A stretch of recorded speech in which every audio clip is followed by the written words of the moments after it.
శంకర్లాల్ చౌహాన్ గారిని మాట్లాడవలసిందిగా మనవి. సభకు నమస్కారం.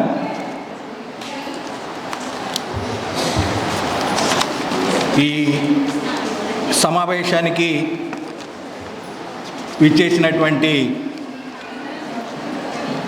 ఈ సమావేశాన్ని ఆర్గనైజ్ చేసినటువంటి మా తెలంగాణ రాష్ట్ర వినియోగదారుల సంఘాల సమైక్య ఉపాధ్యక్షులు డి గోపాలనారాయణ గారికి మరియు మా మీడియా ఇన్ఛార్జ్ శ్రీనివాసరెడ్డి గారికి మరియు ఈ సమావేశం ఏర్పాటు చేయడంలో మీ ఎక్స్టెన్షన్ ఆఫీసర్స్ విజయలక్ష్మి గారికి, సంధ్య గారికి, సమంత గారికి, జోష్న గారికి, రేవతి గారికి, వెంకటమ్మ గారికి, పద్మ గారికి, దివ్య గారికి, జ్యోతి గారికి మరియు ఈ సమావేశంలో ఇంత పెద్ద మొత్తంలో హాజరైనటువంటి టీచర్స్కి అందరికీ కృతజ్ఞతలు, ధన్యవాదాలు. సమాజ మార్పులో మీ యొక్క బాధ్యత చాలా ప్రధానమైనది. మీ భూమిక కూడా చాలా అమోఘం. మీరు అందిస్తున్నటువంటి సేవలు ఇంత అంతా కాదు, ఎంతో గొప్ప సేవలు అందిస్తున్నారు చిన్న పిల్లల దగ్గర నుండి కుటుంబాలకు కూడా. అందుకు నేను మరోసారి కృతజ్ఞతలు, ధన్యవాదాలు తెలుపుకుంటున్నాను. ముఖ్యంగా మీరు చిన్న పిల్లల దగ్గర నుండి తల్లులకు పోషణ పైన వాళ్లకు ఎన్నో విషయాలు తెలియపరుస్తూ వాళ్ళని చైతన్యపరుస్తున్నారు. అందులోనే భాగంగా మనం నిత్య జీవితంలో ఇంట్లోకి వెళ్ళి కాలు బయట పెట్టిన దగ్గర నుండి మనం డబ్బులు ఖర్చు పెడుతూ ఉన్నాం. మనం వేచించే డబ్బులకు సరి అయిన ప్రతిఫలం పొందుతున్నామా అనేది ఒక ముఖ్య విషయం. ఈరోజు 10 రూపాయలు పెట్టి మనం వాటర్ బాటిల్ కొన్నాము. ఇది బాగుందా, బాగలేదా, ఇది మనకు ప్రయోజనం చేకూరుస్తుందా, హాని కలిగిస్తుందా? ఈ వాటర్ బాటిలే కాదు, తినే వస్తువులే కాదు, మనము పొందే సేవలు కూడా ఎంతవరకు నాణ్యత ప్రమాణాలు పాటిస్తున్నారు, ఎంతవరకు ప్రకటనలు సరిగ్గా ఉంటున్నాయి, మనం ఎలా మోసపోతున్నాము మీ అందరికీ తెలుసు. మనం మోసపోకుండా ఉండాలంటే మనకు కొన్ని హక్కులు తెలిసి ఉండాలి. ఆ హక్కులే వినియోగదారుల హక్కులు. వినియోగదారుల హక్కుల పరిరక్షణ చట్టం 1986లో రూపొందించడం జరిగింది. ఈ చట్టం తర్వాత మనం ఎక్కడైనా ఏదైనా వస్తువు కొనుక్కున్నప్పుడు అది కల్తీ అయినా, సరిగ్గా లేకపోయినా వాటిపైన మనం ఫిర్యాదు చేసేటువంటి అవకాశాన్ని కల్పించింది మన భారత ప్రభుత్వం. ముఖ్యంగా మనకు 6 హక్కులు ఉన్నాయి. రైట్ టు సేఫ్టీ, మన భద్రత హక్కు. రైట్ టు బి హర్డ్, దాని గురించి తెలుసుకునే హక్కు. రైట్ టు రెడ్రెసల్, అది మంచిగా లేకపోతే దాన్ని తిరస్కరించవలసినటువంటి హక్కు. అదేవిధంగా దానివల్ల మనకు ఎలాంటి హాని జరిగినా దానిపైన వినియోగదారుల కమిషన్ ద్వారా కానివ్వండి, సంబంధిత అధికారుల ద్వారా కానివ్వండి, నష్టపరిహారం పొందేటువంటి హక్కు. అదేవిధంగా వినియోగదారుల విద్యను కూడా అభ్యసించేటువంటి హక్కు మనకు ఉంది. ఇవన్నీ హక్కులను మనం వినియోగించుకుంటున్నామా? ఈ హక్కులను మనం ఏ విధంగా వినియోగించుకోవాలా అనే విషయాలపైనే మేము అవగాహన కార్యక్రమాలు ఏర్పాటు చేస్తుంటాము. చాలా వరకు అవగాహన కల్పిస్తూ ఉన్నాం. మీలో ఎంతమందికి వినియోగదారుల హక్కుల చట్టంపై అవగాహన ఉన్నది? ఒక్కసారి చేయలేపండి. వినియోగదారుల హక్కుల చట్టం. సరే, మీరు ఎప్పుడైనా టీవీలో, రేడియోలో జాగో గ్రాహక్ జాగో అనే ప్రకటన చూసారా? జాగో గ్రాహక్ జాగో, మేలుకో వినియోగదారుడా మేలుకో అని మనకు టీవీలలో, రేడియోలలో కేంద్ర ప్రభుత్వం ప్రకటనలు జారీ చేస్తుంది. అదేవిధంగా ఈ వినియోగదారుల హక్కుల పరిరక్షణ చట్టం కానివ్వండి, వినియోగదారుల వ్యవహారాలను చూసేది పౌర సరఫరాల వినియోగదారుల వ్యవహారాల శాఖ. మనకైతే ఎవరైతే రేషన్ షాప్ డీలర్స్ కానివ్వండి, రేషన్ షాప్ పంపిణీ చేసే సంస్థ ఏదైతే ఉందో సివిల్ సప్లైస్ డిపార్ట్మెంట్ ఆధీనంలో ఉంటుంది. వినియోగదారుల ప్రపంచ వ్యాప్తంగా కూడా వినియోగదారుల సంఘాలు ఉన్నాయి. దీనికి ఏంటంటే మార్చి 15 ప్రపంచ వినియోగదారుల దినోత్సవం. ప్రపంచవ్యాప్తంగా వినియోగదారులు ఎదుర్కొనేటువంటి సమస్యలలో ముఖ్యమైన సమస్య ఏదైతే ఉంటుందో ఆ సమస్య పైన ఒక నినాదాన్ని రూపొందిస్తుంది యునెస్కో, యునైటెడ్ నేషన్స్ ఆర్గనైజేషన్. అదేవిధంగా కన్జ్యూమర్ యూనియన్. అదే విధంగా మన దేశంలో చూసుకుంటే డిసెంబర్ 24 జాతీయ వినియోగదారుల దినోత్సవం. ఆ రోజు వారం రోజుల పాటు మన సివిల్ సప్లైస్ డిపార్ట్మెంట్ వాళ్ళు స్కూల్స్లలో పిల్లలకు ఎస్ఐ రైటింగ్ కాంపిటీషన్స్ మరియు వినియోగదారుల హక్కుల పైన అవగాహన కల్పించేటువంటి కార్యక్రమాలు ఏర్పాటు చేస్తూ ఉంటారు. ఈ వినియోగదారుల హక్కుల చాలా ముఖ్యమైనవి మనకు. ఇప్పుడు మీరు బజార్లో ఏమైనా సరుకులు కొనుక్కున్నప్పుడు అవి బాగలేకపోతే ఎవరైనా రిటర్న్ చేశారా? ఎంతమంది రిటర్న్ చేశారు? ఒక్కసారి చేయలేపండి. ఏదైనా సరుకు నాకు బాగలేదు, ఇది పాడైపోయింది, ఎగ్జాంపుల్ ఒక బ్రెడ్ కానివ్వండి, లేకుంటే ఒక చీర కొనుక్కున్నాం, ఆ చీర సరిగ్గా లేదు, ఒక రెడీమేడ్ డ్రెస్ తీసుకున్నాము, అది సరిగ్గా లేదు, మనం ఒక సైజుని తీసుకెళ్తే అది ఇంకో సైజు వచ్చింది అనే విషయాలు, లేకుంటే నూనె కల్తీ ఉందనో, లేకుంటే నెయ్యి కల్తీ ఉందనో, పాలు బాగలేవనో, ఇలాంటి వాటికి మీకు ఎవరైనా ఎప్పుడైనా ఫిర్యాదు చేశారా? రిటర్న్ చేశారా? చేస్తే చెప్పండి. Very good. మీరు ఏ వస్తువు పైన చేశారో ఒక్కసారి చెప్తే బాగుంటుంది. కొంచెం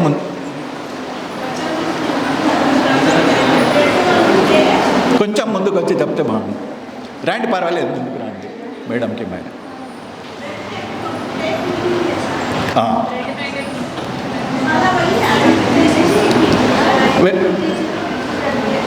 వెరీ గుడ్. మళ్ళీ దానికి మార్చి ఇచ్చారు. ఓకే,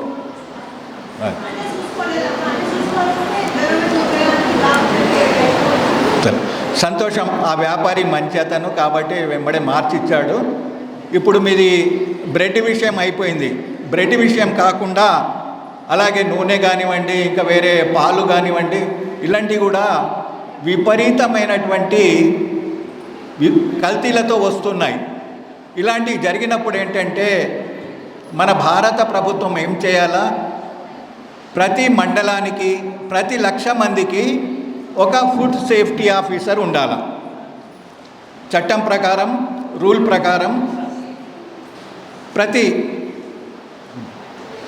1,00,000 మందికి ఒక ఫుడ్ సేఫ్టీ ఆఫీసర్ ఉండవలసినటువంటి అవసరం ఉందన్నమాట.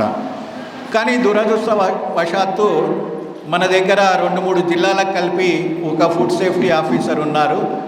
దానివల్ల కల్తీలను చేయడం, కనుగొనడం, విపరీతంగా కల్తీలు జరుగుతున్నాయి. ఒక చిన్న విషయం మీ ముందు ఉంచుతాను. ఇప్పుడు మన ఇంటికి కావాల్సిన పాలు 10 లీటర్లు, ఒక కుటుంబానికి 10 లీటర్లు అవసరం ఉన్నాయి. అలాంటప్పుడు మనకు 3 లీటర్లు 4 లీటర్లు మాత్రమే దొరుకుతున్నాయి. అలాంటప్పుడు వాటిలో ఏం చేస్తాం? ఇంతకుముందు పాలల్లో ఎక్కువ కావాలంటే నీళ్లు కలిపేవాళ్ళు. ఇప్పుడు పాలల్లో నీళ్లు కలపడం కాదు, రకరకాల పదార్థాలు కలుపుతున్నారు. పిండి కలుపుతున్నారు, లేకుంటే షాంపూలు కలుపుతున్నారు, ఆయిల్ కలుపుతున్నారు, యూరియా కలుపుతున్నారు. రకరకాలుగా ఏంటంటే పాలు ఉత్పత్తి ఏమో తక్కువైపోయింది, వినియోగం మాత్రం ఎక్కువైపోయింది. ఒక షాప్ అతను రోజుకు ఆయనకి 100 లీటర్ల పాలు అవసరం, కానీ ఆయనకి దొరికేటి 50 లీటర్లే దొరుకుతున్నాయి. ఇంకా 50 లీటర్లు ఎక్కడి నుండి ఇవ్వాలా? అలాంటప్పుడు ఏం చేస్తాడు? కొన్ని నీళ్లు కలపడమో, ఇది కలపడం చేయండి, అది రాను రాను పెరుగుతూ ఏంటంటే సప్లై చేసే వాళ్ళే కల్తీ చేసే సప్లై చేయడం జరుగుతుందన్నమాట. ఇలాంటి వాటిని మనం గుర్తించవలసినటువంటి అవసరం ఉంది, వీటిపైన ఫిర్యాదు చేయవలసినటువంటి అవసరం ఉంది. ఇంతకుముందు గతంలో పాతకాలంలో ఏంటంటే గంపలలో పాలు తీసుకొచ్చేసి కొలిసిపోసేవాళ్ళు, కానీ ఇప్పుడు ప్యాకెట్లు అలవాటు అయిపోయినాయి. పొద్దున్న లేవగానే మనం పోయి ప్యాకెట్లు కొనుక్కుంటూ ఉన్నాము. దీన్ని కూడా టెస్ట్ చేయడానికి అనేక రకాలైనటువంటి పద్ధతులు ఇప్పుడు మనకు వెబ్సైట్లో చూస్తే దొరుకుతున్నాయి, అట్లా చేయొచ్చు. అదేవిధంగా ప్యాకింగ్ వస్తువులపైన నాణ్యతా ప్రమాణాలను సూచించేటువంటి గుర్తులు కొన్ని ఉన్నాయి. ఎవరికైనా తెలుసా? అగ్మార్క్ గుర్తుంటుంది. అగ్మార్క్ గుర్తు ఎంతమందికి తెలుసు? కారం పొడి, పసుపు పొడి, మిర్చి పొడి, దాని మీద అగ్మార్క్ అని ఉంటుందన్నమాట. అదేంటంటే వ్యవసాయ ఉత్పత్తులు ఏవైతే ఉంటాయో ఆ వ్యవసాయ ఉత్పత్తులకు ఏంటంటే మార్కెటింగ్, గ్రేడింగ్ అనేటువంటి భారత ప్రభుత్వ సంస్థ వాటికి ఆ శాంపుల్స్ను తీసుకొని గుర్తించి ఇవి నాణ్యమైనవని సర్టిఫికెట్ ఇస్తారు. అలాంటి వస్తువులు తీసుకుంటే మనకు కొద్దో గొప్ప నాణ్యమైన సరుకు దొరికే అవకాశం ఉంది. ఈ మధ్యకాలంలో మీరు పేపర్లలో, టీవీలలో చూసే ఉంటారు, MDH మసాలా, ఇంకా వేరే ఇంకా 2-3 బ్రాండ్స్ మసాలాలు విదేశాలకు ఎక్స్పోర్ట్ చేశారు. విదేశాలకు ఎక్స్పోర్ట్ చేస్తే అవి రిటర్న్ వచ్చినాయి. అది ఎందుకంటే దీంట్లో కెమికల్స్ కలిసి ఉన్నాయి కాబట్టి ఇలాంటి మసాలాలు మా దేశంలో మేము వాడము, అది మీ దేశానికి రిటర్న్ చేసేస్తున్నామని రిటర్న్ చేసేసిండ్రు. కానీ కొన్ని సంవత్సరాలుగా మన దేశంలో అవి వాడబడుతున్నాయి. కొన్ని సంవత్సరాలుగా ఆ రసాయనాలు కలిపినటువంటి మసాలాలు, MDH కానివ్వండి, బాదుషా కానివ్వండి, పేరు మోసిన కంపెనీలు. అదేవిధంగా ఇలాంటి నూడిల్స్ ఉన్నాయి, కుర్కురేలు ఉన్నాయి, ఇవన్నీ కూడా. ఇంకొకటి మీకు ముఖ్యంగా చెప్పవలసింది ఏంటంటే పాఠశాల పరిసర ప్రాంతాలలో 100 మీటర్ల దూరం వరకు పొగాకు, పాన్ పరాగులు అమ్మే షాపులు ఉండకూడదు అని చట్టం చేయబడింది. అలాంటిది ఏమన్నా ఉంటే మీరు పోలీసు వాళ్ళకు ఇన్ఫామ్ చేస్తే అలాంటి షాపులు అక్కడి నుండి తొలగిస్తారు. ఎందుకంటే పాఠశాలలలో చదువుకునే పిల్లలు చిన్న వయసులో ఉంటారు, అవన్నీ చూసి అట్రాక్ట్ అయ్యి వాటిని కొనుక్కునే అవకాశం ఉంది.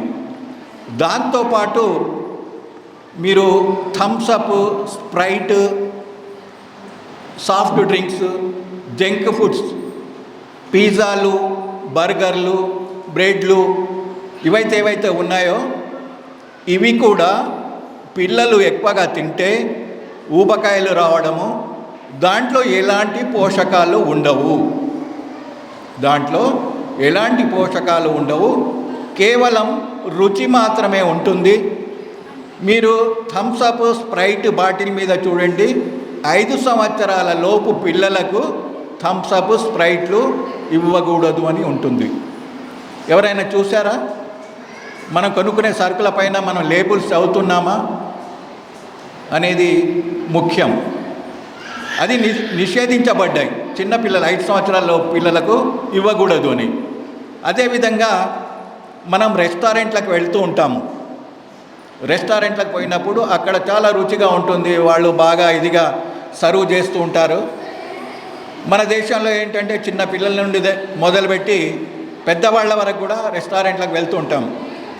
అదే అమెరికా లాంటి అభివృద్ధి చెందిన దేశాలలో బిలో 5 ఇయర్స్ 5 సంవత్సరాల లోపు పిల్లలకు మరియు అదేవిధంగా 60 సంవత్సరాలు దాటిన వాళ్లకు రెస్టారెంట్ ఫుడ్ నిషేధించబడింది. అదేంటంటే వాళ్ళకున్నటువంటి బాడీని బట్టి అవి అరగడం కానీ వాటి వల్ల ఇంకా ఇబ్బందులు ఏర్పడే అవకాశం ఉంది కాబట్టి అక్కడ నిషేధించబడ్డాయి. కానీ మన దేశంలో మాత్రం ఇంకా అమల్లోనే ఉన్నాయి. అదేవిధంగా మనం చికెన్ తింటున్నాం. ఈ చికెన్ ఏదైతే ఉందో అది పెరగడం కోసం, దానికి జబ్బులు రాకుండా ఉండడం కోసం యాంటీబయాటిక్ వాడతారు. ఈ యాంటీబయాటిక్ అనేది ఏంటంటే మనకు ఎప్పుడైతే పుండ్లు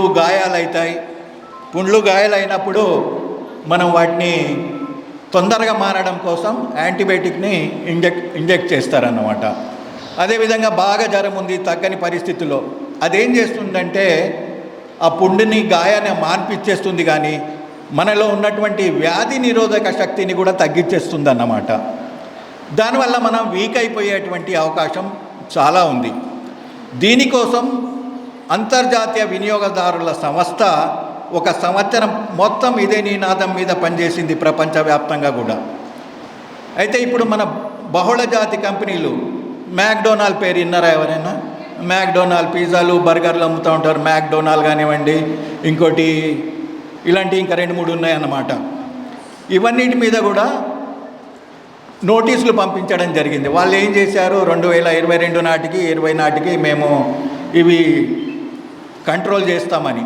ఎందుకంటే కొన్ని సంవత్సరాలుగా అలవాటు అయిపోయినాయి అన్నమాట ఇవన్నీ కూడా. ఒకేసారి కంట్రోల్ చేయడం అంటే వాళ్ళ వ్యాపారాలన్నీ మూతపడిపోతాయి. ఇంకోటి తినేవాళ్ళు కూడా అలవాటు పడిపోయారు, అది లేకుంటే ఉండలేకపోతున్నారు. ఇప్పుడు మన ఇంట్లో ఫంక్షన్ అయిందంటే చికెన్ తేవలసిందే. అది ఇప్పుడు ఏంటంటే ఇలాంటి తీసుకోవడం వల్ల ఏంటంటే చిన్న వయసులోనే పిల్లలు వాళ్ళ హార్మోన్స్ పెరిగిపోవడం జరుగుతుందన్నమాట. గతంలో 14, 15, 16 సంవత్సరాలకు పిల్లలు కొంచెం ఇదయ్యేవాళ్ళు. కానీ అటువంటిది ఇప్పుడు 9, 10 సంవత్సరాలకే పిల్లలలో హార్మోన్స్ పెరిగిపోయి ఊబకాయలుగా తయారవుతున్నారు. గ్రామీణ ప్రాంతాలలో చూస్తే మాత్రం చాలా చక్కగా ఉంటున్నారు. వాళ్ళు జంక్ ఫుడ్ కానీ, చాక్లెట్లు కానీ, సాఫ్ట్ డ్రింక్స్ కానీ ఎక్కువ తీసుకోవడం లేదు. కానీ పట్టణాలలో ఉండే పిల్లలు మాత్రం వాళ్ళు 10వ తరగతి చదువుతుంటారు, కానీ పాప అమ్మాయిలు బాగా ఊబకాయలుగా అయిపోయి అవి లేకుంటే ఉండలేని పరిస్థితిలో ఉన్నారన్నమాట. మీరు కూడా మీ పాఠశాలలలో చాక్లెట్లు, సాఫ్ట్ డ్రింక్స్ పరిసర ప్రాంతాలలో లేకుండా చూడండి. మీ పిల్లలకు, చిన్న పిల్లలకు మీరు ఇచ్చే సలహా ఏంటంటే పోషకాలు కలిగినటువంటి ఆహారాలు ఏమున్నాయి, ఏంటిది. ఇప్పుడు ఉత్పత్తులు కూడా వాటిలో మనకు కావాల్సింది ఏంటిది, సూక్ష్మ పోషకాలు. మీ అందరికీ తెలిసే ఉంటుంది. సూక్ష్మ పోషకాలు మనలో లోపించినప్పుడు అనేక రకాలైనటువంటి వ్యాధులకు గురవుతున్నాం. నడుము నొప్పి, కాళ్ళు గుంజడము, మెడలు గుంజడము, పక్షవాతం రావడము, క్యాన్సర్ రావడము, జ్వరాలు రావడము, మనుషులు వీక్ అయిపోవడము. ఇవన్నిటికీ కారణం ఏంటంటే పోషకాలు సరిగ్గా లేకపోవడం. మన తినే ఆహారంలో కూడా పోషకాలు సక్రమంగా ఉండడం లేదు. గతంలో ఎందుకు ఉండడం లేదు అంటే భూమిలో ఉన్నటువంటి సారం తగ్గిపోతుంది. దాంతోపాటు ఎరువులు, పురుగు మందులు విపరీతంగా వాడడం వల్ల దీంట్లో ఉన్నటువంటి మనకు అందవలసినటువంటి ప్రోటీన్స్ కావాలా, జింక్ కావాలా, కాల్షియం కావాలా, ఐరన్ కావాలా, ఇవన్నీ కూడా మనకు సరిగ్గా లభించకపోవడం వల్ల మనకు వ్యాధులు సంభవించేటువంటి అవకాశం ఉంది. అదేవిధంగా పుట్టబోయే పిల్లలలో కూడా సరి అయినటువంటి పోషక పదార్థాలు అందడం లేదు. వీటికి పరిష్కార మార్గంగా ప్రభుత్వం ఏం చేస్తుందంటే పాలు కానివ్వండి, నూనె కానివ్వండి, వీటి మీద ఫుడ్ ఫోర్టిఫికేషన్. మీరు పాల ప్యాకెట్ మీద చూసినరా, ఎఫ్ అనే గుర్తుంటుంది.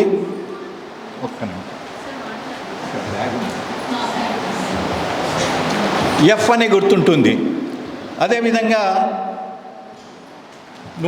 నూనె ప్యాకెట్లు, వీటిపైన కూడా ఎఫ్ అనే గుర్తుంటుంది.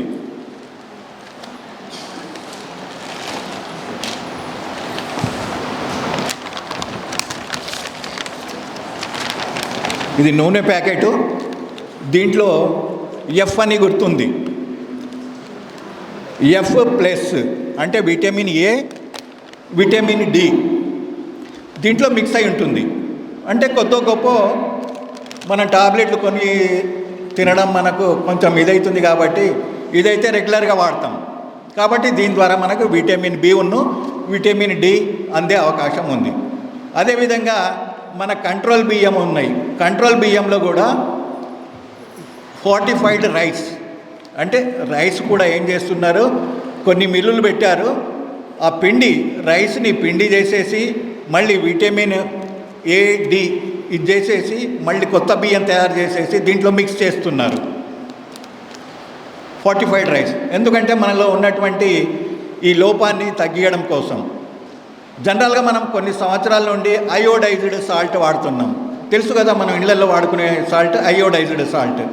అదేంటంటే మనలో అయోడిన్ లేని కారణంగా గతంలో ఇక్కడ వ్యాధులు వచ్చేటి అన్నమాట. అయోడిన్ గ్రంథి ఏదైతే ఉందో అది వాసిపోయి వ్యాధులు వచ్చేటి. అది అందరికీ ఆ వ్యాధి రాకుండా ఉండాలంటే దాంట్లో అయోడిన్ లోపం ఉండడం వల్ల అది వస్తుంది. కాబట్టి అయోడిన్ అందరికీ అందడం కోసం అయోడిన్ సాల్ట్ని ప్రభుత్వం ప్రవేశపెట్టడం జరిగిందన్నమాట. ఇదే విధంగా ఇది పాలల్లో కూడా ఉంటుంది. ఇంకో విధంగా ఏంటంటే నూనెలలో కూడా ఫుడ్ ఫోర్టిఫికేషన్ చేస్తున్నారు. ఇంకోటి ఏంటంటే మనం వాడే నూనె ఏదైతే ఉందో దాంట్లో కొన్ని నూనెలలో కొన్ని నూనెలు కలపవచ్చు అనేది ప్రభుత్వం ఆమోదించింది. అంటే నువ్వుల నూనెలో ఇప్పుడు పల్లీల నూనెలో నువ్వుల నూనెలో తౌడు నూనెలో పామాయిల్ ఇలాంటివి కూడా మిక్స్ చేయొచ్చు. కానీ ఆవాల నూనెలో ఎలాంటి కల్తీలు కలపకూడనది అనేది నూతనంగా ఒక చట్టంలో వచ్చిన మార్పు. అదేవిధంగా ముఖ్యంగా మనం ఏంటంటే మనం ఏ వస్తువు అయితే కొంటున్నామో, మనం 100 రూపాయల వస్తువు కొంటున్నాము. 100 రూపాయల వస్తువు కొంటే దాంట్లో మనకేం కావాలా, ఉట్టి రుచి కావాలా, దాంట్లో ఏమైనా పోషకాలు ఉన్నాయా అనే విషయాన్ని కూడా మనం గమనించవలసినటువంటి అవసరం ఉంది. దీనికోసం మనం ఏం చేయాలంటే ఈ బిస్కెట్ ప్యాకెట్ ఉంది.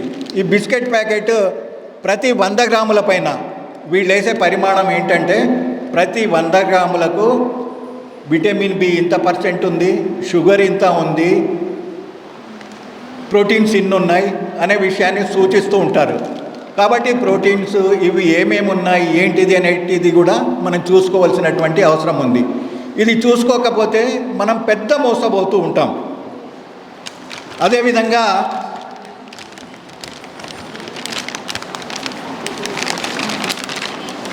ఓర్సాల్, ఇది ఎవరికైనా తెలుసా? మెడికల్ షాప్లో అమ్ముతారు. టెట్రా ప్యాక్ చాలామంది కొనుక్కొనే ఉంటారు. ఓఆర్ఎస్ఎల్ ఇదేంటంటే మెడికల్ షాప్లో అమ్ముతుంటారు. ఇది ఓఆర్ఎస్ కాదు. జనరల్గా ఏంటంటే అదే ఓఆర్ఎస్ కదా, మనం ఏమైనా వీక్ అయిపోయినాం అనుకోండి, ఇంకోటి బీపీ డౌన్ అయిపోయినప్పుడు ఏం చెప్తారు, ఓఆర్ఎస్ కలుపుకొని నీళ్ళల్లో కలుపుకొని తాగండి అంటారు. లేకుంటే ఒక గ్లాస్ నీళ్ళల్లో కొంచెం ఉప్పు కొంచెం షుగర్ వేసేసి కలుపుకొని తాగితే కొంచెం రిలీఫ్ అవుతుంది అది అంటూ ఉంటారు. కానీ ఇది ఓఆర్ఎస్ కూడా మనం తీసుకొని తాగుతాం. కానీ ఇది మాత్రం ఓఆర్ఎస్ కాదు. ఇది కొంచెం హానికరం. దీంట్లో షుగర్ ఎక్కువ ఉంది. అంతర్జాతీయంగా కూడా యునెస్కో సూచించేది ఏంటంటే మనము తినే ఆహారంలో పంచదార, ఉప్పు ఎక్కువ తీసుకోకుండా ఉంటే ఆరోగ్యంగా ఉంటాము. పంచదార మరియు ఉప్పులో మనకు అనారోగ్యాన్ని చేకూర్చేటువంటి ఇంగ్రీడియంట్స్ ఉండడం వల్ల మనం కొంచెం ఇబ్బందులు పడవలసి వస్తుంది.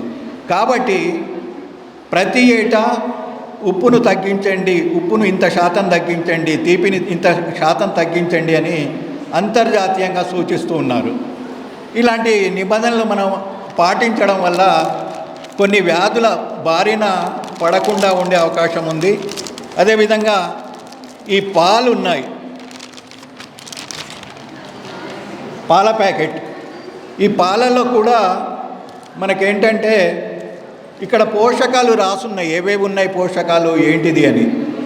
వాటిని కూడా ఒక 4 బ్రాండ్లు చూసుకొని దేంట్లో పోషకాలు ఎక్కువ ఉన్నాయి, ఏవి వాడితే బాగుంటుంది అనేది కూడా మనం గమనించాలి. అదేవిధంగా ఇది అమూల్, AMUL అమూల్ అని ఈ ప్యాకెట్లు అమ్ముతున్నారు. ఈ మధ్య కొన్ని ప్రాంతాలలో ఇలాగే బొమ్మ ఉంటుంది, ఇలాగే ఉంటుంది, ఇక్కడ చిన్న స్పెల్లింగ్ మిస్టేక్ ANUL ఉంది. ఇది అమూల్ అయితే అది అనుల్, చిన్న తేడా పెట్టేసి మనల్ని మభ్యపెడుతున్నారు. కాబట్టి ఏ వస్తువు కొనుక్కున్నా మనం దీని మీద మనం గమనించవలసింది ఏంటంటే తయారు చేసిన తేదీ, ఎప్పటి నుండి ఎప్పటి వరకు ఉంటుంది, దీని తూకం ఎంత, దీని రేట్ ఎంత, దీంట్లో మనకు కన్జ్యూమర్ కేర్ నెంబర్ ఒకటి ఉంటుంది. దీంట్లో ఏమైనా పొరపాటు వచ్చినా ఆ కన్జ్యూమర్ కేర్ నెంబర్కి మనం ఫోన్ చేసేసి అడగొచ్చు, ఇది పాల ప్యాకెటే కాదు, బిస్కెట్లు కానివ్వండి, ఇంకేదైనా తిను పదార్థాలు కానివ్వండి, ఇంకే వస్తువు అయినా కూడా కస్టమర్ కేర్కి మనం ఫోన్ చేసేసి అడిగేటువంటి అవకాశం మనకుంది. అడగొచ్చు, వాళ్ళు జవాబు ఇవ్వాలా. వాళ్ళు జవాబు ఇవ్వని పక్షంలో ఇంకొకటి FSSAI, food safety standards authority of India, ఇది భారత ప్రభుత్వం యొక్క ఇది. ఇప్పుడు భారత ప్రభుత్వం కూడా ఈ ఆహార పదార్థాల మీద బాగా దృష్టి పెట్టింది. 1 నేషన్ 1 ఫుడ్ పాలసీ అని పెట్టింది. ఈట్ రైట్ ఫుడ్, మనం సరి అయిన పోషకాలు కలిగినటువంటి ఆహారాన్ని తీసుకోవాలనే విషయాన్ని కూడా మన భారత ప్రభుత్వం సూచించడం జరుగుతుంది. ఇలా చెప్పుకుంటూ పోతూ ఉంటే చాలా విషయాలు ఉన్నాయి. MRP maximum retail price. దేశంలో రైతు పండించిన పంటకి గిట్టుబాటు ధర ఉంది. ప్రభుత్వం గుర్తిస్తుంది. 20 రూపాయలు, 2,000 రూపాయలు, 2,000 రూపాయలు ధాన్యానికి గిట్టుబాటు ధర అని, 2,200 ధాన్యానికి గిట్టుబాటు ధర అని.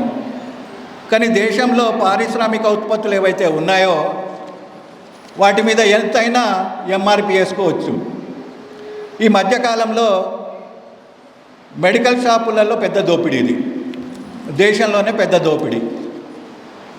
పారాసిటమాల్ అనేది మనకు దానికి కొంచెం పేరు మార్చి ఒకళ్ళు 5 రూపాయలకు టాబ్లెట్ ఇస్తే ఒకళ్ళు 10 రూపాయలకు టాబ్లెట్ ఇస్తారు. ఒక కంపెనీది 15 రూపాయలకి ఇస్తారు, ఒక కంపెనీది 20 రూపాయలకి ఇస్తూ ఉంటారు. అదేవిధంగా మన ఆపరేషన్ ఏది, మనం హాస్పిటల్కి వెళ్తాం, ఇంజెక్షన్ తీసుకుంటాం, సెలిన్, ఇవన్నీ కూడా వాటి కిట్ ఉంటుంది.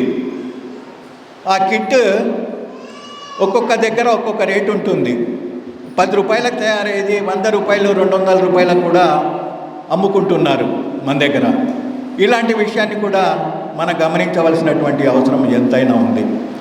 మీరు జనరల్గా ప్రతి ఇంటికి, ఉదాహరణకు మేడం మీరు నిలబడి ఒక్క నిమిషం, మీ ఇంటికి మీరు నెలకు ఎన్ని మందులు వాడతారు, ఎంత ఖర్చు పెడతారు సుమారుగా? ఎవరైనా చెప్పండి. మీ ఇంటికి షుగర్ పేషెంట్స్ ఉంటారు, మీ మదరు, ఫాదరు, చెల్లె, తమ్ముడు, ఇంకెవరైనా రెగ్యులర్గా కొనుక్కుంటూ ఉంటారు మన ఇంట్లో టాబ్లెట్లు ఉండాలనేది. అది ఎంతమంది రోజుకి, ఒక నెలలో ఎంత ఖర్చు పెడుతున్నారు మందుల మీద? ఎవరైనా ఒకళ్ళు చెప్పండి. 3 నుండి 5,000 వరకు ఖర్చు పెడుతున్నారు. ఇప్పుడు మనకు జనౌషధి కేంద్రాలు ఉన్నాయన్న సంగతి ఎవరికైనా తెలుసా? జనౌషధి, ప్రధానమంత్రి జనౌషధి కేంద్రం. ఇదేంటంటే, ఈ జనౌషధి కేంద్రంలో మేడం ఇందాక చెప్పారు, నెలకు 5,000 రూపాయల మందులు వాళ్ళ ఇంటికి, వాళ్ళ కుటుంబానికి కన్జ్యూమ్ అవుతున్నాయి. అవే మందులు మీరు జనౌషధి కేంద్రంలో పోయి కొనుక్కుంటే అవి 3,000 నుండి 2,000 నుండి 3,000 రూపాయలలో వస్తాయి. చాలామంది డాక్టర్లు ఏం ప్రచారంలో చేస్తున్నారంటే, జనౌషధి మందులు పనిచేయవు, మేము రాసిన మందులే తెచ్చుకోండి అని చెప్తారు. యాక్చువల్గా ఇది మెడికల్ మాఫియా అనేది దేశం మొత్తం రాజ్యం వెళ్తుందన్నమాట. దీనికి ప్రభుత్వం ఏం చేసిందంటే, ఇప్పుడు ఈ మందును కనిపెట్టిన నేను, దీని మీద నాకు హక్కు ఉంది, ఇది నాకు 10 రూపాయలకు తయారైంది, నేను 100 రూపాయలకు అమ్ముకుంటా అంటాడు. అందుకు ప్రభుత్వం ఏం చేసింది, ఈ మందును నువ్వు కనుక్కున్నావు, ఈ క్యాన్సర్కి పనిచేసే మందు నువ్వు కనిపెట్టావు, కాబట్టి నీకు 20 సంవత్సరాల వరకు నీకు హక్కు ఇస్తున్నాను, 24 సంవత్సరాల వరకే నువ్వు దాని మీద ఎంత సంపాదించుకుంటావో సంపాదించుకో. దాని తర్వాత ఈ మందు ఎంతకు తయారవుతుంది, నీకు 10 రూపాయలకు తయారవుతుంది కదా, నువ్వు 20 ఖర్చులు పోను 20 రూపాయలకు అమ్ము. అర్థమైంది కదా మీకు? ఎవరికైనా అర్థం కాకపోతే అడగండి. ఈ మందు నేను 10 రూపాయలకు తయారు చేసి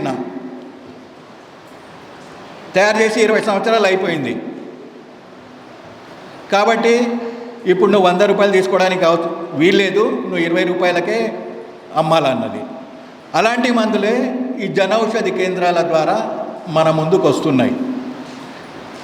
ఇప్పుడు ఒక కంపెనీ తయారు చేసిన మందుకి 20 సంవత్సరాల తర్వాత 10 కంపెనీలు తయారు చేస్తున్నాయి ఇదే మందుని. ఆ ఫార్ములా తీసేసుకొని 10 కంపెనీలు తయారు చేస్తున్నాయి. ఎవరికి అవకాశం ఉంటే ఎవరికి ఎంత దోచుకోవాలనో అంత దోచుకుంటున్నారు అన్నమాట. ఒకరు 10 రూపాయల మందుని 20 రూపాయలకు అమ్ముతున్నాడు, ఒకరు డాక్టర్లకు, మెడికల్ షాపులకు ఆశ చూపెట్టేసి రూపాయలకు. క్యాన్సర్కి సంబంధించిన ఇంజెక్షన్లు 100-200 రూపాయలకు వచ్చే ఇంజెక్షన్ని 2000, 3000, 4000 ఇష్టానుసారంగా విక్రయించుకుంటున్నారు. వీటి మీద నియంత్రణ కరువైంది. ఆ కాడికి కొద్దో గొప్ప మార్పులు వస్తున్నాయి. ఇలాంటి విషయాలను కూడా మీరు గమనించవలసినటువంటి అవసరం ఎంతైనా ఉంది.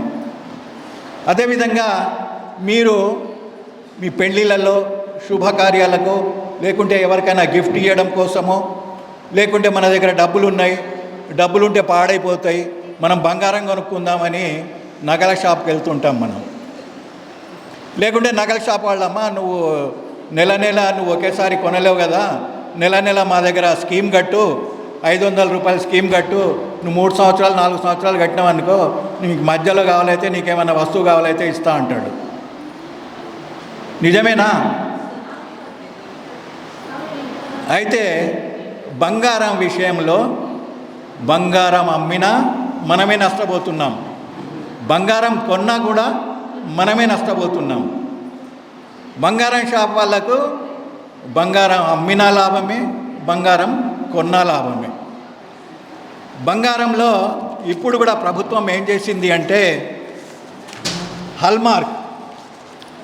హల్మార్క్ ఈ గుర్తుంది కదా, ISI మార్కు, హాల్మార్క్, ఇది నాణ్యతా ప్రమాణాలను సూచించేటువంటి గుర్తు. ఇది ఇప్పుడు స్వచ్ఛమైన బంగారంతో నగలు తయారు కావు. దాంట్లో కొద్దో గొప్ప రాగి కలపాలా, లేకుంటే వెండి కలపాలా, అప్పుడు కానీ అది నగ తయారు కాదు. దానికి 24 క్యారెట్స్ అంటారు. ఇప్పుడు మార్కెట్లో ధర వాళ్ళు 24 క్యారెట్స్కి తీసుకుంటారు.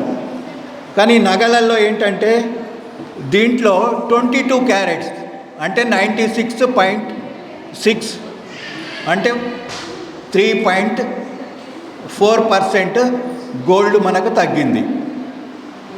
ఇప్పుడు 70,000 రూపాయలు పెట్టి బంగారం కొనుక్కుంటే దాంట్లో మీరు లెక్క చేయండి, 3.4% గోల్డ్ ధర ఎంత అవుతుంది. అది తగ్గించి మనకి ఇవ్వవలసినటువంటి అవసరం ఉంది. అది ఏది 24 క్యారెట్స్ గోల్డ్ అయితే 22 క్యారెట్స్ గోల్డ్ మనకిస్తే, అంతేకాకుండా 18 క్యారెట్స్ 14 క్యారెట్స్ వరకు కూడా 17 క్యారెట్స్ గోల్డ్ కూడా మనకు మార్కెట్లో చలమణి అవుతున్నాయి. అదే మీరు 18 క్యారెట్స్ గోల్డ్ తీసుకున్నారనుకోండి, మీకు తులంలో 24 క్యారెట్స్ రాదు. ఒక తులం 10 గ్రాములు తీసుకున్నారనుకోండి, దాంట్లో 7 గ్రాములు 8 గ్రాములు మాత్రమే గోల్డ్ ఉంటుంది, మిగిలింది మాత్రం దాంట్లో కలిపినది ఉంటుంది. కానీ దాని ధర తీసుకుంటారు. మళ్ళీ దాని తర్వాత రాళ్ళు ఉంటాయి, రాళ్లను మినహాయించి మనం ధర తీసుకోవాలా. ఇలాంటి జాగ్రత్తలు కూడా తీసుకోవాల్సినటువంటి అవసరం ఉంది. ఇంకొకటి, ఈ హాల్మార్క్ గుర్తు ఒరిజినలా కాదా అనడం కోసం మనం ఏదైతే నగలు తీసుకుంటామో, మీ గోల్డ్ రింగ్ ఉందనుకోండి, దాని వెనుక ఒక హాల్మార్క్ గుర్తుంటుంది.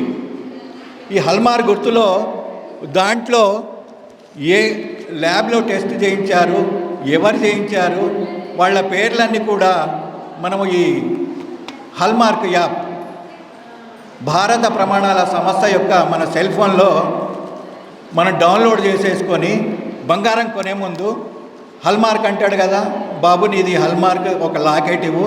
లాకెట్ వెనుక ఈ 3 నెంబర్లు ఉంటాయి, 3 గుర్తులు. దీంట్లో నంబర్ ఉంటుంది, హాల్మార్క్ నంబర్. ఆ నంబర్ కొడితే ఆ షాప్ అతని పేరు వస్తుంది, ఏ ల్యాబ్లో టెస్ట్ చేయించారు, అది అసలియా నకిలియా అనేది తెలిసిపోతుంది. దీని గురించి ఎవరికైనా అవగాహన ఉందా? అర్థమైందా? మీకేమైనా అర్థం కాకపోతే నిర్భయంగా అడగండి, మొహమాట పడకండి. మీ డౌట్స్ ఏమన్నా ఉంటే క్లియర్ చేసుకోండి. ఇదేంటంటే ప్రతి బంగారం షాపు హాల్మార్క్ గోల్డ్ను మాత్రమే అమ్మాలా. ప్రతిసారి మనం ఒకసారి బంగారం కొనుక్కుంటే ప్రతిసారి సంవత్సరానికో 6 నెలలకోసారి మనం ఎప్పుడో మళ్ళీ డిజైన్ మారడం కోసమో, లేకుంటే మళ్ళీ 4-5 సంవత్సరాలకు ఒకసారి పోతాం. అది మంచిగా ఇచ్చాడు, చెడ్డది ఇచ్చాడు, కల్తీ ఉంది లేనిది మనకు తెలియదు. కాబట్టి కొనే ముందే మనము ఇలాంటి జాగ్రత్తలు తీసుకుంటే భవిష్యత్తులో మనం నష్టపోకుండా ఉండేటువంటి అవకాశం ఉంది. అదేవిధంగా ఎలక్ట్రికల్ వస్తువులు, మన ఇంట్లో వాటర్ పంప్ సెట్లు వాడతాం, వాటికి కూడా ISI మార్క్ ఉంటుంది, bureau of Indian standards. Gas stove తీసుకుంటాం, దానికి కూడా ISI మార్క్ ఉంటుంది. ఇలాంటి వాటిని కూడా అది ఒరిజినలా కాదా, ఎలక్ట్రికల్ వస్తువులు ఉన్నాయి, ఇంట్లో గీజర్ వాడతాం, ఫ్యాన్ వాడతాం, అలాంటివన్నీ కూడా ఏంటంటే నాణ్యత ప్రమాణాలను సూచించేటువంటి చిహ్నాలను చూసేసి వాటి మీద డౌట్ వస్తే ఆ నెంబర్ మన యాప్ డౌన్లోడ్ చేసేసుకొని ఆ నెంబర్ కొడితే అది ఒరిజినలా డూప్లికేటా అనే అవకాశం మనకుంది. టీవీలు కొంటున్నాం, ఫ్రిడ్జ్లు కొంటున్నాం, ఇవన్నిటికీ కూడా ప్రభుత్వం ఒక నాణ్యత ప్రమాణాల చిహ్నాలు ఇచ్చింది. వాటిని మనం ఎలా ఇచ్చేయాలనే విషయాన్ని కూడా మనకు భారత ప్రభుత్వం సూచిస్తుంది. కాబట్టి మీరంతా ఏమైనా బోర్ ఫీల్ అవ్వట్లేదు కదా, మీరంతా భోజనం చేశారేమో అనుకుంటున్నా. చేశారా చేయలేదా? భోజనాలు అయిపోయాయా? అయిపోయినాయా? పర్వాలేదా? అయితే ఇలాంటి అనేక విషయాలు ఉన్నాయి తూనికల కొలతలలో. ఇంకోటి ఏంటంటే ఇలాంటి ఏమైనా జరిగినప్పుడు మనము ఎవరికి ఎప్పుడు ఎలా ఫిర్యాదు చేసుకోవాలా, మీరు ఎక్కడికి పోవలసినటువంటి అవసరం లేదు. మీ ఇంటి దగ్గరనే కూర్చొని నేషనల్ కన్జ్యూమర్ హెల్ప్ లైన్, అందరు నోట్ చేసుకోండి, 1915.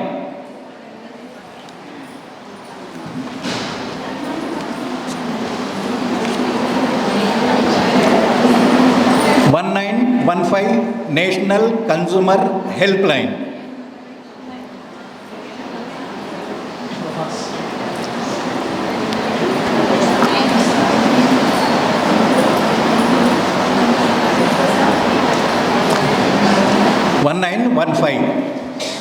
అది కాకపోతే 88, దాని కింద ఇంకో నెంబర్ రాసుకోండి, 881915 చౌరసియా.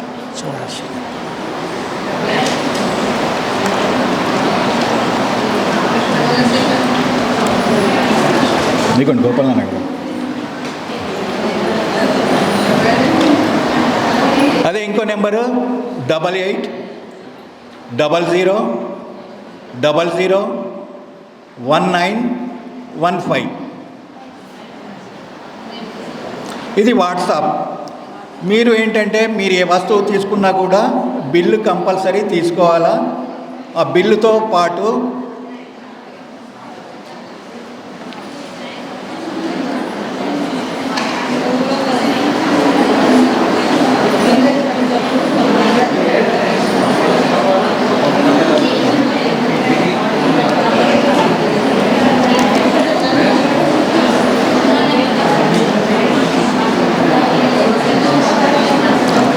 మీరు ఎప్పుడైనా ఎక్కడైనా మోసపోయినా మీరు ఫిర్యాదు చేయవచ్చు.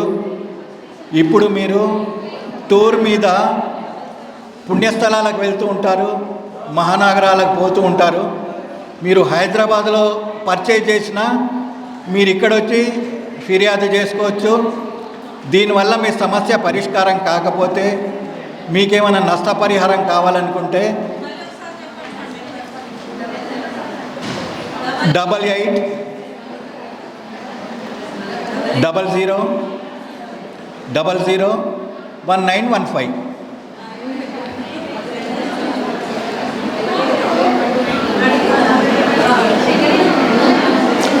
అంటే ఈ మొత్తం నెంబర్ కూడా కొడితే వాట్సాప్ అవుతుంది. మీరు సింపుల్గా అంటే 1915.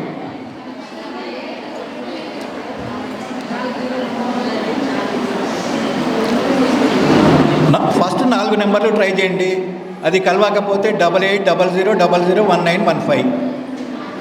ఇంకోటి ఏంటంటే ఇప్పుడు మీరు మీ అకౌంట్లోకి వెళ్ళి డబ్బులు ఎవరికైనా పోయినాయా, మిస్ అయిపోవడమో లేకుంటే ఏదో కొట్టుదే ఎక్కడికి వెళ్ళిపోయినా, సైబర్ నేరాలు బాగా జరుగుతున్నాయి.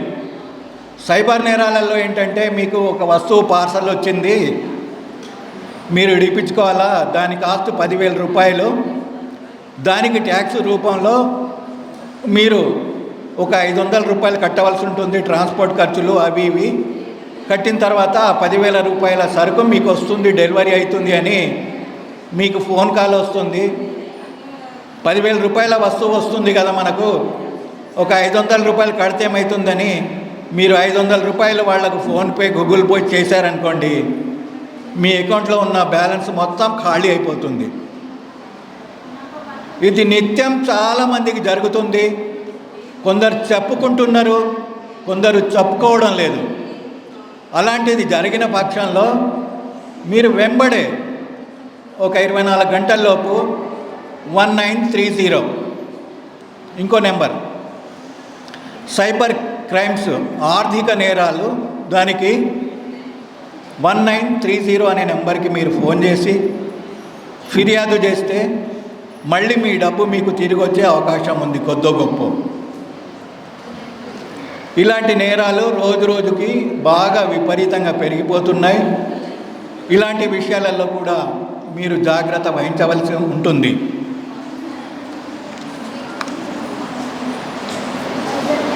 ఇంకెవరికైనా ఏమైనా డౌట్స్ ఉంటే అడగొచ్చు మీరు. ఇప్పుడు గోల్డే కాకుండా సిల్వర్ ఆర్నమెంట్స్ కూడా, జనరల్గా సిల్వర్లో మీరు చాలా మోసపోతూ ఉంటారు.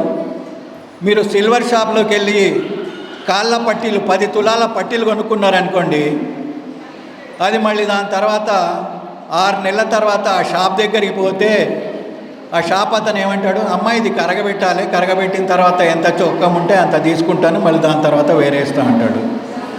అది కరగబెడితే మీరు 10 తులం కొనేటప్పుడు 10 తులాలు ఉంటుంది, అక్కడ కరిగిస్తే చొక్కమైనటువంటి వెండి 50% నుండి 60% వెళ్తే మహా గొప్ప అన్నమాట. అంటే ఇలాంటి మోసాల నుండి కొంచెం జాగ్రత్తగా ఉండాలని మేము కోరుకుంటున్నాము. ఈ విషయాలన్నీ మీరు పాటిస్తూ మీతో పాటు మీ తోటి వారికి, మీ దగ్గరికి వచ్చేటువంటి పేరెంట్స్ కూడా మీరు చైతన్యపరుస్తారని ఆశిస్తున్నాము. మీరు కూడా ఒక 2 గంటల నుండి వేచి ఉన్నారు, సమయం అయిపోతుంది. మీకేమైనా డౌట్లు ఉంటే ఏమన్నా అడగవచ్చు, మీ డౌట్స్ క్లియర్ చేయడానికి ఉన్నాము. చాలామందికి చాలా డౌట్స్ ఉంటాయి కానీ చెప్పలేకపోతున్నారు. చెప్పండి. ఈ విషయాలు ఏంటంటే రియల్ ఎస్టేట్, మీరు అపార్ట్మెంట్ కోసం డబ్బులు కడతారు, అపార్ట్మెంట్ సకాలంలో మీకు ఇవ్వడు, ఆయన చెప్పిన ఎమ్యూనిటీస్ సరిగ్గా ఉండవు. అలాంటి వాటి మీద కూడా వినియోగదారుల కమిషన్లలో కేసులు వేసుకొని నష్టపరిహారం పొందేటువంటి అవకాశం ఉంది. ప్రతి జిల్లాలో వినియోగదారుల కమిషన్లు ఉన్నాయి. అక్కడ ఏంటంటే మనకు నష్టపరిహారం కావాలనుకుంటే వినియోగదారుల కమిషన్లలో మనం కేసులు వేసేసి నష్టపరిహారం కూడా పొందేటువంటి అవకాశం ఉంది. ప్రతి జిల్లాలో కూడా వినియోగదారుల కమిషన్లు ఉన్నాయి. దానికి ఏ అడ్వకేట్ అవసరం లేదు. మనం పూర్తి ఆధారాలతోటి రైతులు కొనే విత్తనాలలో కూడా ఏమైనా మోసం జరిగితే వినియోగదారుల కమిషన్లోకి వెళ్ళొచ్చు, వినియోగదారుల కమిషన్లో ఫిర్యాదు చేయవచ్చు.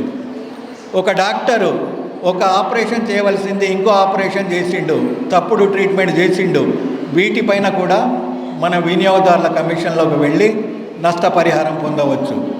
ఈ మధ్యకాలంలోనే వినియోగదారుల కమిషన్లో ఒక కేసు వచ్చింది, దానికి 49 లక్షల రూపాయలు నష్టపరిహారం ఇప్పించడం జరిగింది. తప్పుడు ట్రీట్మెంట్ చేయడం వల్ల ఆ పేషెంట్ కుటుంబానికి 49 లక్షల రూపాయల నష్టపరిహారం ఇప్పించడం జరిగింది. కాబట్టి ఇలాంటి వాటిపైన అప్రమత్తంగా ఉండవలసినటువంటి అవసరం ఎంతైనా ఉంది. మీకు ఎవరైనా డౌట్స్, మీరేం చెప్పట్లేదు, చాలా డౌట్స్ ఉంటాయి. దాంతోపాటు